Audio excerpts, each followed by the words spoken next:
నష్టపోయేది పేదలు, బలహీన వర్గాలు, మహిళలు, పావుల వడ్డీ కోసం లేకపోతే వడ్డీ లేని రుణాల కోసం ఎదురు చూసే సెల్ఫ్ హెల్ప్ గ్రూప్స్ మహిళలు, ఇటువంటి వాళ్ళందరూ అంతిమంగా 10 ఏళ్ల నుంచి నష్టపోతూ వస్తూ ఉన్నారు. స్కీమ్స్ చెప్పుకుంటూ వస్తూ ఉన్నాం, నష్టం మాత్రం వాళ్ళు భరిస్తూ ఉన్నారు. అందుకోసం ఈసారి మేము చాలా ఒకసారి అధ్యక్ష, ఇటువంటి బడ్జెట్ జనరల్గా ఏంటి హెల్తీ బడ్జెట్ ప్రజెంట్ చేసి ఏ రాష్ట్రాల్లో కూడా ఉండవు అధ్యక్ష. ఉదాహరణకి మన మిగతా రాష్ట్రాలు చూస్తే రాజస్థాన్ లాంటి రాష్ట్రం 116%, 116.4% అంటే బడ్జెట్ పెట్టిన దానికంటే ఖర్చు ఎక్కువ పెట్టారు.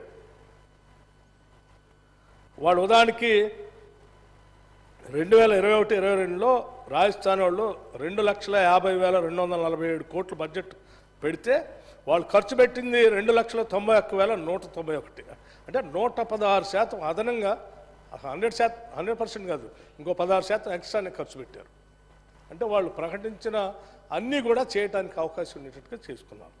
అట్లాగే కర్ణాటక కూడా అధ్యక్ష, కర్ణాటక కూడా 113.1%, మధ్యప్రదేశ్ 110.6%, కేరళ 100%, మహారాష్ట్ర 99%, గుజరాత్ 95%, తమిళనాడు 95%, వెస్ట్ బెంగాల్ 93%.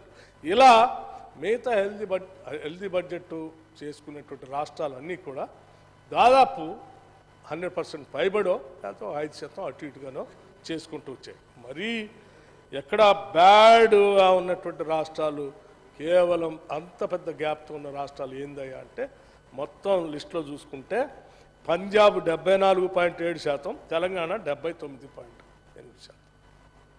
కింద నుంచి 2వ స్థానంలో ఉంది తెలంగాణ అధ్యక్ష. ధనిక రాష్ట్రం, ఆదాయం బాగా ఉండే రాష్ట్రం.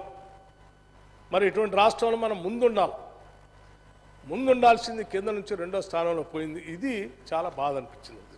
Even central government of India చూస్తే కూడా అధ్యక్ష, బడ్జెట్ ప్రజెంటేషన్కి ఎక్స్పెండిచర్ చూస్తే దాదాపు nearing about 92% government of India budget 2014-15.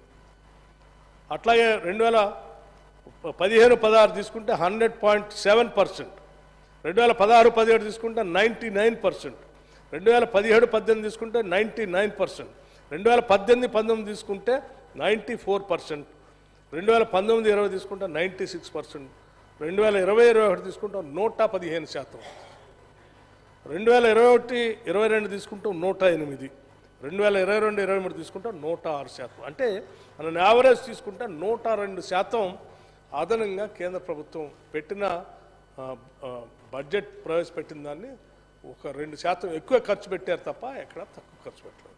మేము అందుకే ఆలోచన చేసాం అధ్యక్ష, మనం ఈ రకంగా ఇలా చేసుకుంటూ పోతే 20% నుంచి మనం కూడా ఇంకో 20% వేస్తే ఇది 3.5 లక్షల దాకా పోయే ప్రమాదం ఉంది. 3.5 లక్షల దాకా బడ్జెట్ అనౌన్స్ చేసి చెప్పిన స్కీమ్స్ అన్నిటికీ ఇందులో డబ్బులు కేటాయించేసి మనం పెట్టేస్తే ఆ రోజు సపట్లు కొడతారు అందరూ, ఆ రోజు అయిపోతుంది. ఆ తర్వాత ఏంటి అధ్యక్ష, మళ్ళీ ఇదే సేమ్ సిస్టమ్, డెట్ సర్వీసింగ్ డబ్బులు ఇస్తాం, శాలరీస్కి ఇస్తాం, ఎస్టాబ్లిష్మెంట్కి ఇస్తాం, లేకపోతే ఇంకా కొన్ని కంపల్సరీ చేయాల్సినటువంటి లోన్ ఇస్తాం, మళ్ళీ మిగతా స్కీమ్స్ అన్నిటికీ డబ్బు లేకుండా చేతులు ఎత్తేసి మళ్ళీ నెక్స్ట్ ఇయర్ పోతాం. అంటే అమాయకులైనటువంటి ప్రజలు అలా చెప్పినటువంటి వాగ్దానాలు వింటూనే ఉంటారు. బడ్జెట్లో మనం చదివిన అంకెలు చూసి నిజంగా మాకు వస్తాయని చెప్పి ఒక దశాబ్ద కాలం ఎట్లయితే డబల్ బెడ్ ఇళ్ళ కోసం జనం ఎట్లా ఎదురు చూశారో, 3 ఎకరాల భూమి కోసం ఎట్లా ఎదురు చూశారో, అట్లాగే ఎదురు చూడాల్సిన పరిస్థితి రాకుండా ఉండాలనే అధ్యక్ష మేము చాలా స్పష్టంగా ఆలోచన చేసి మోర్ మీనింగ్ఫుల్గా నాదంతా అయిపోయిన తర్వాత మాట్లాడుతున్నాం.